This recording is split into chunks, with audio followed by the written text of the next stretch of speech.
আমার মতো বহু জামশেদ মজুমদারও নেশার অন্ধকার জগতে নিজেকে হারিয়ে ফেলেছে। ভাই তোমাদের কষ্ট দেব না, যারা তোমরা ছোট ভাই ব্রাদার আছো আমার, আপনারা যারা মুরব্বী আছেন, বয়স্ক আছেন, মুহতারাম সম্মানিত, আপনাদের কষ্ট দেব না। হুজুররা অন্যায় করতেছে 9টার পর ওয়াজ করে। হুজুররা ইসলাম প্রচার করতে এসে ইসলামের বিরুদ্ধাচরণ করতেছে, যিনি হোক। আজকে রেগুলার ফজরের যারা, তারাও মিস করবে। সারাদিন হাটে মাঠে গঞ্জে ঘাটে কাজ কাম করে, রিক্সা চালায়, ভ্যান চালায়, দোকানদারি করে, ব্যবসা বাণিজ্য, পড়ালেখার প্রেশার নিয়ে, এরপরে রাত 11টা বাজে মাহফিল শেষ হলে কিছু ছেলে পেলে আবার এদিকে ঢুকে যাবে গাঁজা টাজা খাওয়ার জন্য। তাকে তোমার কিছু বলিও না, ঠিক বেঠিকে কিচ্ছু ঠিক হবে না। কেমন তোমার ব্যাঠিকেও ঠিক হবে না, আর তোমার ঠিকেও কোনো ব্যাঠিক হয়ে যাবে না। যে ঠিক সে ঠিক, যে ব্যাঠিক সে ব্যাঠিক, তুমি আমি সাক্ষী দেওয়া লাগবে না। কেমন সব কিছু বলিও না। হুজুররা অন্যায় করতেছে। তোমাকে বলে রাখি, বাংলাদেশে আমি এখনো 2 জন আয়োজক দেখি নাই যার সাক্ষ্য মসজিদের জন্য টাকা কালেকশন আর মাদ্রাসাটাতে যে পোলাপাইন করে হাফেজ হয়েছে বা পাশ করছে, A+ পাইছে, এর উদ্দেশ্য ব্যতীত তোমাকে হিদায়াত করার জন্য তেমন কেউ আয়োজন করে না। বুঝে আসছে? আর এই চেয়ারে বসে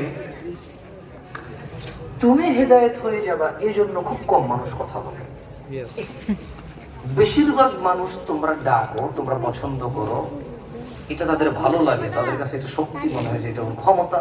আমাকে এত মানুষ দাওয়াত দেয়, অতটা কল আসে, অমুক জায়গাতে আমি ওয়াজি করতে যাই না, ছোট জায়গায় যাই না, নানা ধরনের গৌরব কাজ করে এই চেয়ারে বসা বহু মানুষের। সে তার শান মান বাড়াইতে আসে তোমার টাকায়। আর মাহফিল যে আয়োজন করছে, তার মাহফিলের প্রতি, ওয়াইজিনের প্রতি আর শ্রোতার প্রতি কোনো দরদ নেই, কারণ তার বাপের টাকায় সে করে না, ভিক্ষা করা টাকায় করতেছে মাহফিল। বেশিরভাগ বেনামাজি ওয়াজে যা যা নিষেধ করবে এমন মানুষের টাকাই মাহফিল হচ্ছে। আমি তোমাকে লিখে দিব, ওই মায়ের বেটা কে, ওর বাপ কি ছিল, আমি চিনি না, ওকে চেয়ারম্যান করতেছে, এখন কি ব্যবসা হচ্ছে। নির্লজ্জ, সরকারি চাকরি করে বেতন 35,000 টাকা, বিল্ডিং তোলে, লজ্জাহীন। ও বুঝে না যে আমি যে বিল্ডিংটা করছি সেটা দেখা যায় আমার বেতন তো 35,000, আমার তো পোলামাই এখনো উপার্জনকারী হয় না, আমার বাপ থেকে তো 2 বিঘা জমি পাইনি আমি, শ্বশুর বাড়ি থেকে যৌতুকও নিয়ে নেই, ও পকেটে দরিদ্র মানুষের দিকে বিয়ে করছে, সুন্দরের দিকে পাগলের দিকে বিয়ে করছে।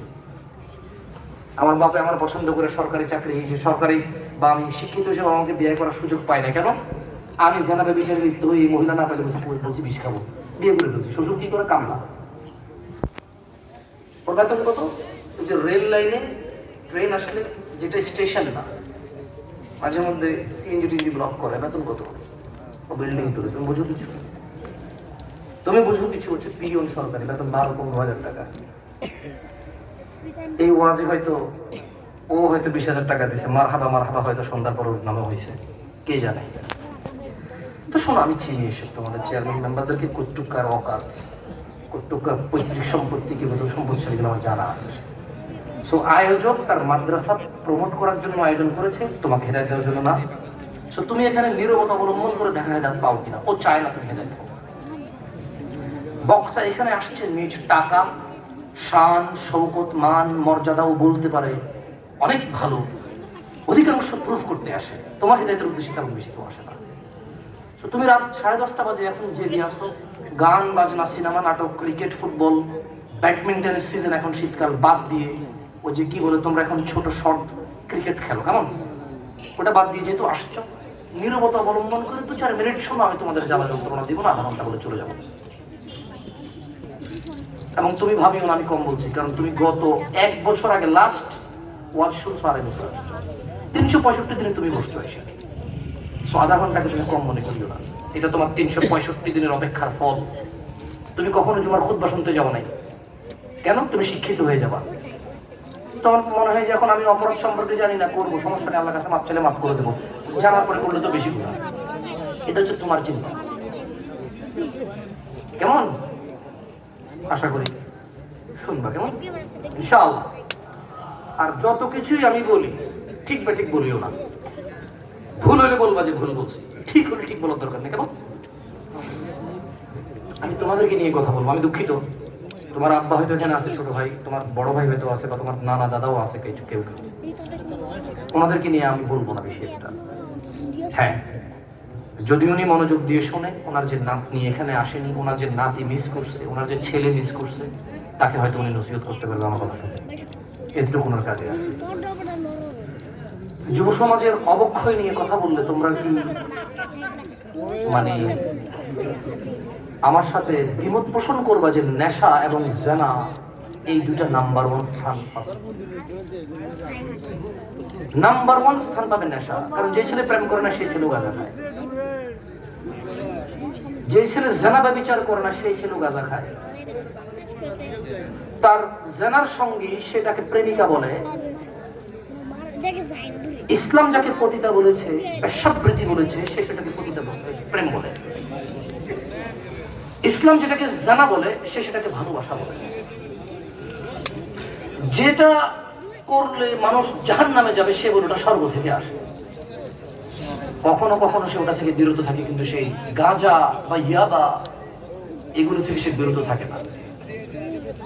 সো নাম্বার 1 ক্যাটাগরিতে পুরো পৃথিবীতে তুমি যদি ধরো যে যুবকের অধঃপতনের কারণ কি নেশা, আরে যুবক তো করে করে বুড়াই ছাড়তে পারে না। যুবক তো করে করে বুড়াই ছাড়তে পারে না। আগের যুগে জুয়া খেললে ক্ষেতের ওই কোণে ডিপ মেশিনের কোণে, পরিত্যক্ত ডিপ মেশিনের ভিতরে যে জুয়া খেলতো, বাগান বাড়ি ছিল মানুষের পরিত্যক্ত, সেখানে যে কাঠ দিয়ে জুয়া খেলতো, সবাই দেখতো, বদনাম করতো। এখন সবাই ঘরে শুয়ে শুয়ে মোবাইলে জুয়া খেলো। তোমরা পরিসংখ্যান করলে এখন যার কাছে টাকা আছে প্রায় সেই জুয়া খেলে। এটাকে বলছে ওরা উপার্জন, ফ্রিল্যান্সিং। আমাদের বর্তমান যুবকদের অবস্থা হয়ে গেছে। যাই হোক, শোনো, আমি যদি আমার ছোট ভাই যাদের বয়স 17 থেকে 25 অথবা 28, 35 পর্যন্ত কেউ অবক্ষয়, অধঃপতন, ধ্বংসের যদি কারণ বলতে গিয়ে বলি, তাহলে অন্যতম ভাবে বলতে হয় নেশাকে। বর্তমানে আমার ছোট ভাই ব্রাদার তোমরা এবং আমার মতো বহু জামশেদ মজুমদারও নেশার অন্ধকার জগতে নিজেকে হারিয়ে ফেলেছে। ফিরে আসার কোনো ইচ্ছাই নেই। জীবন, ব্যক্তি, পরিবার, সমাজকে লাঞ্ছিত ও ক্ষতিগ্রস্ত করছে। নেশা এসে হারিয়ে যেতে চায় তার ঈমান, আমাল, আখলাক, জন্মদাতার গর্ভধারিণী মাকেও ভুলে যেতে চায়। ভুলে যেতে চায় যুবতী স্ত্রী, ভুলে যেতে চায় ফুটফুটে সন্তান। আহা, এই বাচ্চার স্কুলের ফি দিয়ে তার বাপ ইয়াবা খায়, গাঁজা খায়। এ বাচ্চার মাদ্রাসার কোরআনের টাকা দিয়ে ওর বাবা ইয়াবা খায়, গাঁজা খায়। এই ছেলের বাবার ভ্যান, রিক্সা, দিনমজুরি, 12,000 টাকা বেতনের চাকরি, নিজের যৌবন উৎসর্গ করে প্রবাসে পড়ে থাকা বাপের 30,000 টাকা থেকে 20,000 টাকা সে নেশায় নষ্ট করে। ইয়াবা গাঁজা তার কাছে এতই প্রিয়। অথচ ইসলামে সকল ধরনের নেশাদার দ্রব্য হারাম করেছে। ও মনে করেছে মদ মানি পানি, ও মনে করেছে মদ মানি কেরু, ও মনে করেছে মদ মানি বিয়ার, ও মনে করেছে মদ মানি বাংলা আর ইংরেজি কিছু। অথচ রাসূলুল্লাহ সাল্লাল্লাহু আলাইহি ওয়াসাল্লাম বলেন, عن عثمان قال عثمان بن عفان رضي الله عنه বলেন, قال رسول الله صلى الله عليه وسلم, আল্লাহর রাসূল সাল্লাল্লাহু আলাইহি ওয়াসাল্লাম বলেছেন, ইজতানিবুল খামর, তোমরা নেশাদার দ্রব্য থেকে বেঁচে থাকো। কে বলেছে? মুস্তাফা।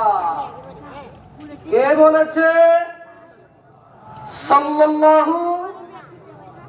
সাহাবী কে বর্ণনা করেছে? না, আমি ঠিক বেঠিক একবারও জিজ্ঞেস করব না। তবে আমি আপনাকে জিজ্ঞেস করব, আমি যে হাদিস পড়ে শোনাচ্ছি সেটা কোন সাহাবী থেকে। আমি আপনাকে জিজ্ঞেস করব,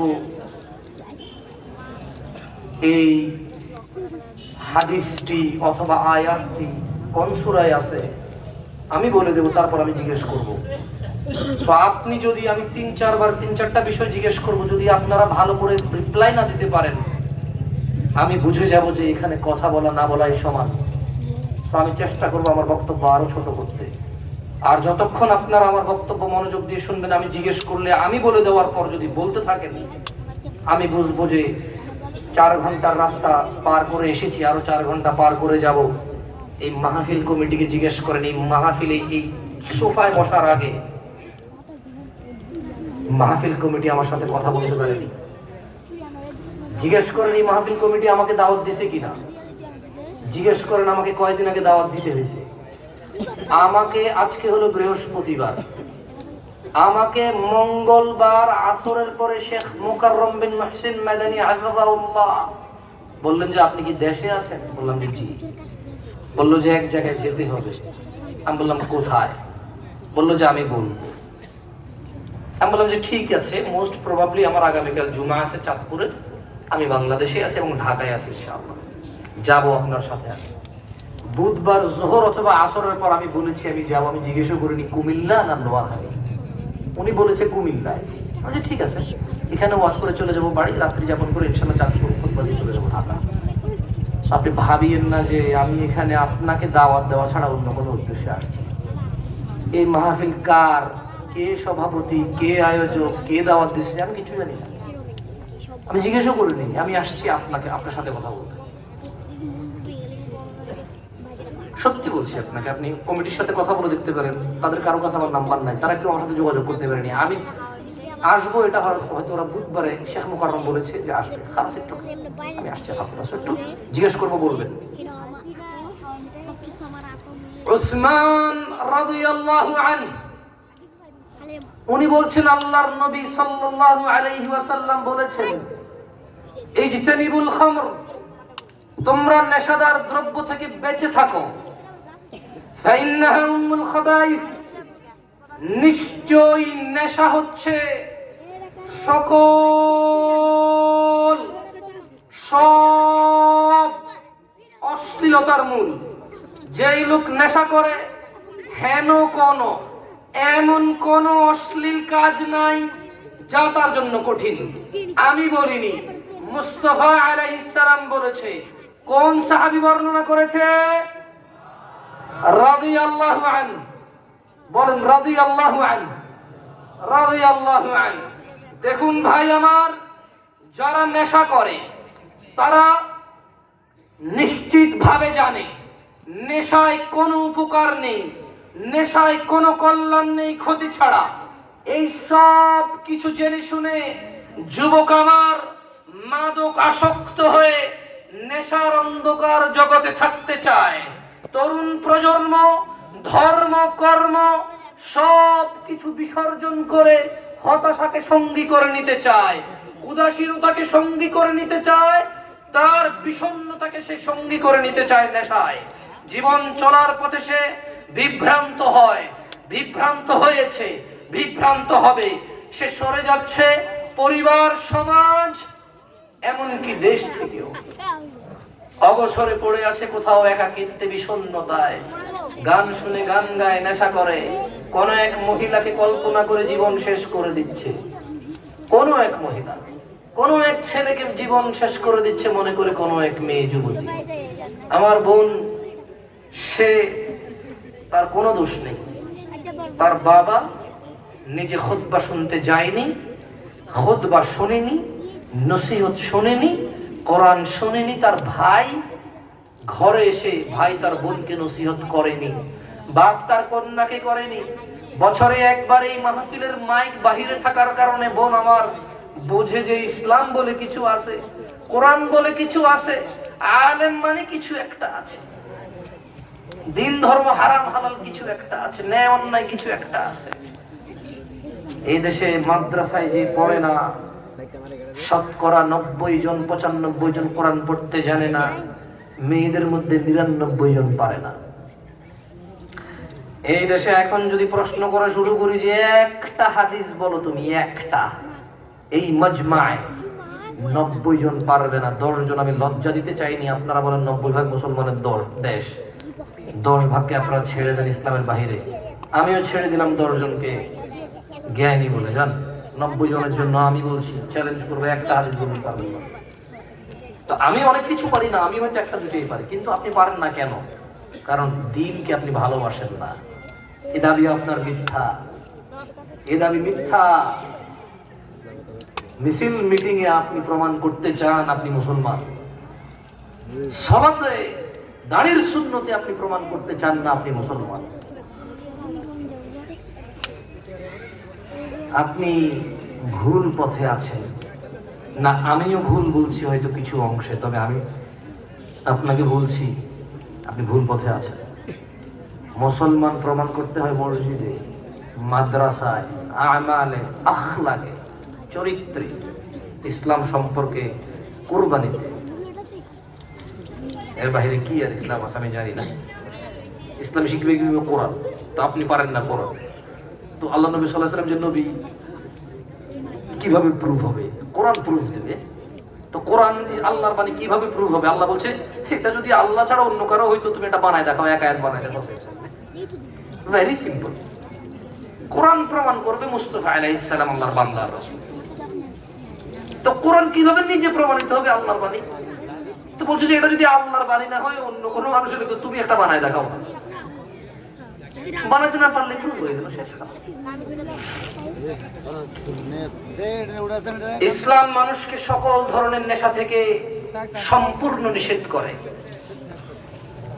মানুষকে ধ্বংস করুন পরিণতি হতে রক্ষা করতে ইসলাম নেশাকে নিষিদ্ধ তো করে, নেশাখোরের জন্য শাস্তির ব্যবস্থাও করে ইসলাম, তিরস্কারের ব্যবস্থা করে ইসলাম। আপনি মুস্তাফা আলাইহিস সালামের এই ছোট্ট বাণীটুকু শুনলে আপনি বুঝবেন। আমি আবারও বলি, হাদিস আমি বলবো, আমি জিজ্ঞেস করবো কোন সাহাবী থেকে, আপনি বলতে হবে। عن ابن عمر رضي الله عنه قال ابن عمر বলেন তো আমার সাথে, ইবনু উমর, ঠিক আছে আপনার লাগবে না। ইবনু উমর রাদিয়াল্লাহু আনহু থেকে বর্ণিত, তিনি বলেন قال رسول الله صلى الله عليه وسلم,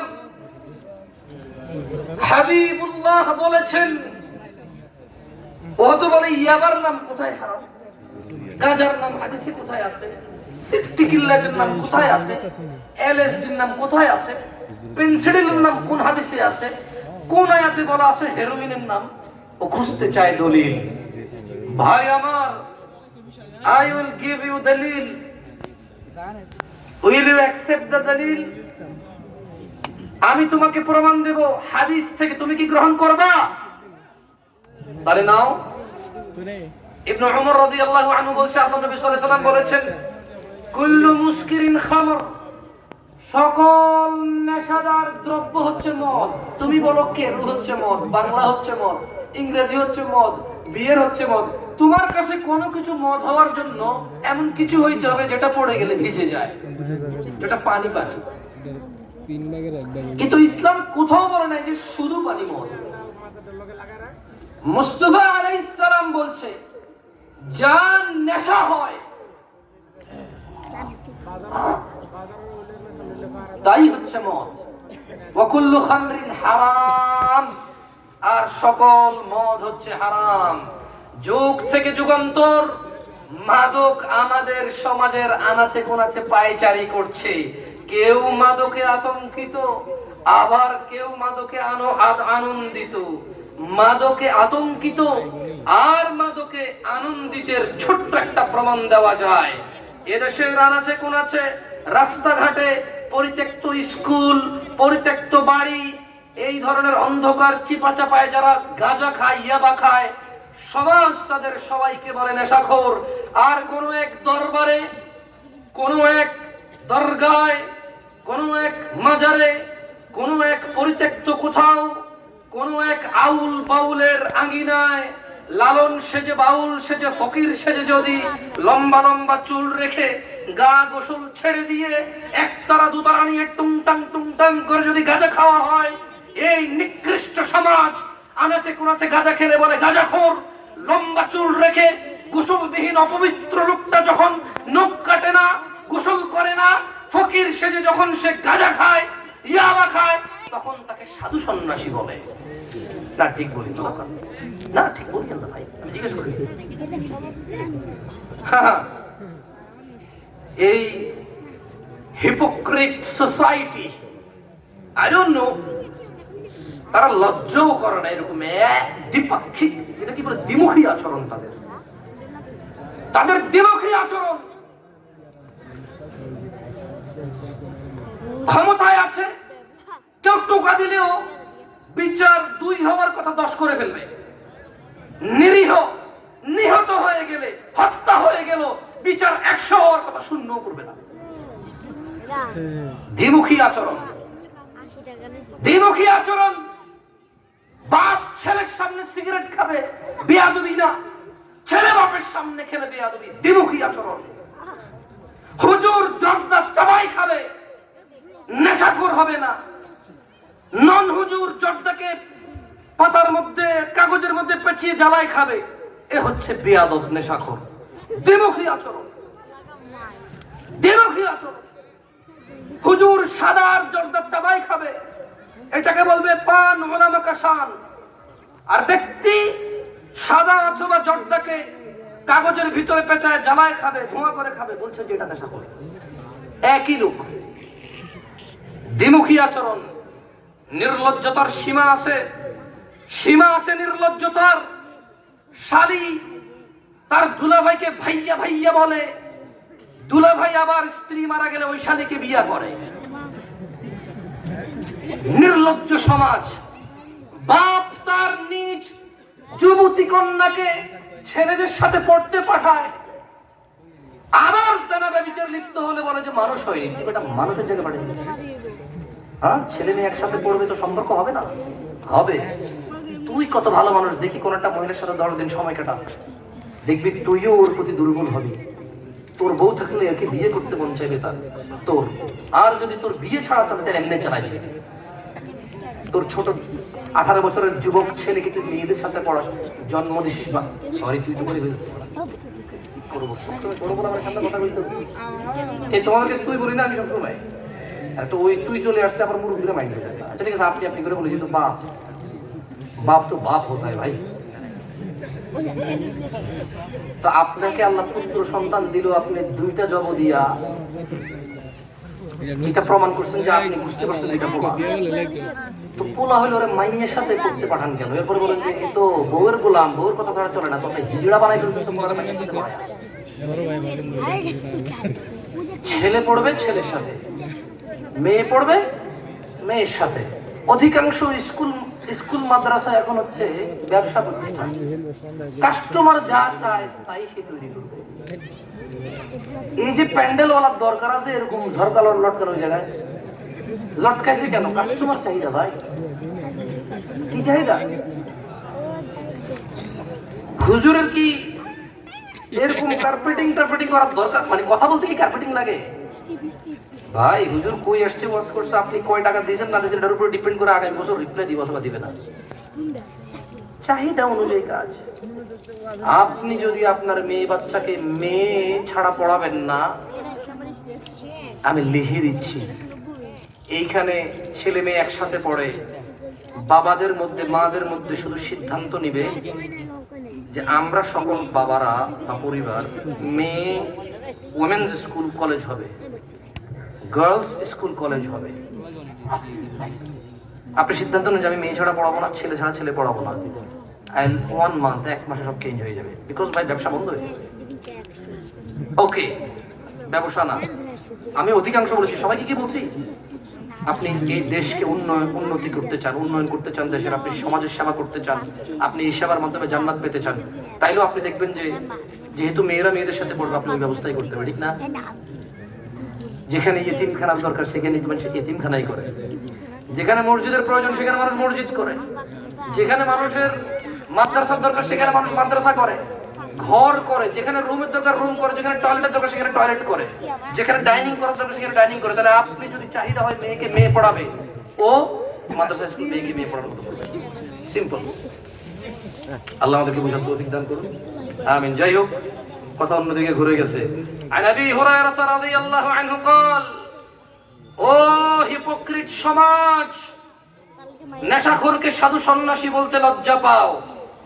তোমার প্রজন্ম যখন হিদায়াতের ছায়াতলে আসবে, কিভাবে মুখ দেখাবা তোমার সন্তানকে? কিভাবে মুখ দেখাবা তোমার সন্তানকে?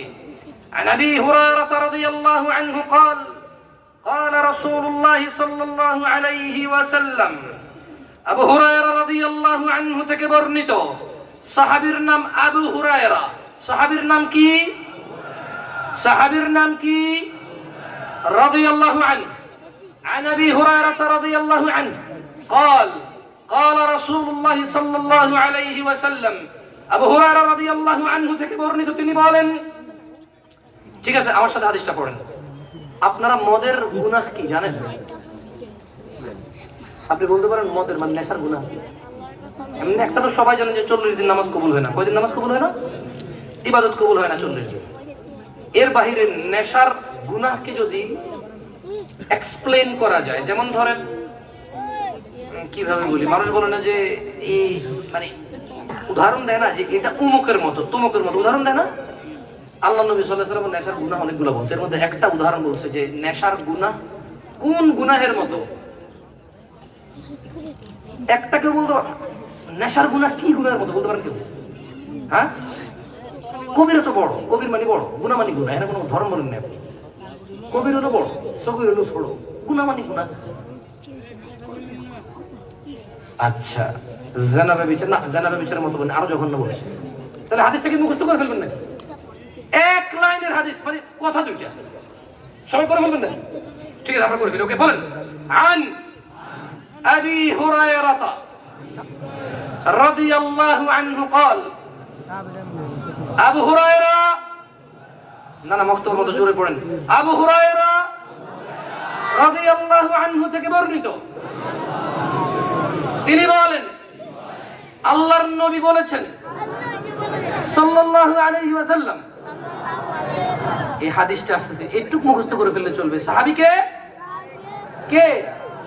সাহাবীকে খালাস, মনে করেন যে হাদিসের 4 ভাগের 3 ভাগ মুখস্থ হয়ে গেছে। সাহাবীকে এই আবু হুরায়রা কথাটুকু 4 ভাগের 3 ভাগ, কেমন? আর বাকি হাদিস রয়েছে কয় ভাগ? আসেন বলেন, বলেন। মুদমিনুল খামরি, জোরে বলেন, মুদমিনুল খামরি। না না, ভয় পায়েন না। আপনি সিনেমা দেখতেন, এখন মেয়েরা দেখে। আপনি প্যান্ট শার্ট পরতেন, এখন মেয়েরা পরে। আপনি রাস্তায় হাঁটা হাত ধরে প্রেম করে বেড়াইতেন, এখন মেয়েরা করে। আপনি এখন নেশা করেন তো 20 বছর মধ্যে বাংলাদেশে মেয়েরাও রাস্তাঘাটে হাঁটা ইয়াবা গাঁজা খাবে। ঢাকা শহরে বহু জায়গা আছে মেয়েরা হাঁটা সিগারেট খায়।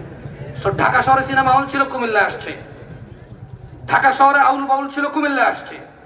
ঢাকা শহরে নগ্নতা, অশ্লীলতা, আধুনিকতার নামে আসছে, কুমিল্লা আসছে। সো ঢাকা শহরে মেয়েরা দাঁড়ায় দাঁড়ায় সিগারেট খায় রাস্তায়, কুমিল্লা আসবে, এইখানে আসবে। কারণ আপনি শুধরাবেন না। অপরাধ যখন আপনার মাত্রা বেড়ে যাবে, আল্লাহ আপনার উপর আযাব চাপায় দেবে। আপনার ঘরের মেয়ে আর বউ সিগারেট খাবে, গাঁজা খাবে, ইয়াবা খাবে। তাহলে বাঁচবো কিভাবে? আমি ভালো হয়ে যেতে হবে, তাহলে বাঁচবো, আদারওয়াইজ বাঁচা যাবে না। তাহলে শোনেন, আপনারা হয়তো অনেকে মনে করতে পারেন যে মেয়েদের কাজে লাগবে না, লাগবে। দেখেন, বলেন, মুদমিনুল খামরি, সব সময় নেশাকারী। মুদমিনুল খামরি, যে মুখস্থ পারেন সে বলিয়েন না, আর যে পারেন না সে বলেন আমার সাথে। মুদমিনুল খামরি, সব সময় নেশাকারী। কাআবিদি ওয়াসান, মূর্তি পূজকের মতো অপরাধী। না, শিরিক বলে নাই। মূর্তি পূজা তো শিরিক, ঠিক আছে, কিন্তু এখানে শিরিক, মূর্তি পূজা তো শিরিক। যে কোনো কিছু আল্লাহ ব্যতীত কারো কাছে কিছু চাইলে কি? কেউ যদি বলে যে অমুকের কাছে গেলে বাচ্চা পাবে, চাকরি পাবে, বাচ্চা দেয় কে? বৃষ্টি দেয় কে? মায়ের গর্ভে কন্যা অথবা পুত্র দেয় কে? সুস্থ অসুস্থ করে কে? পরীক্ষা করে কে? রিজিক দেয় কে? তাহলে প্রশংসা কার? আলহামদুলিল্লাহ। এই যেগুলো বলছি, এগুলো যদি অন্য কাউকে মনে করা হয়, সেই মুশরিক।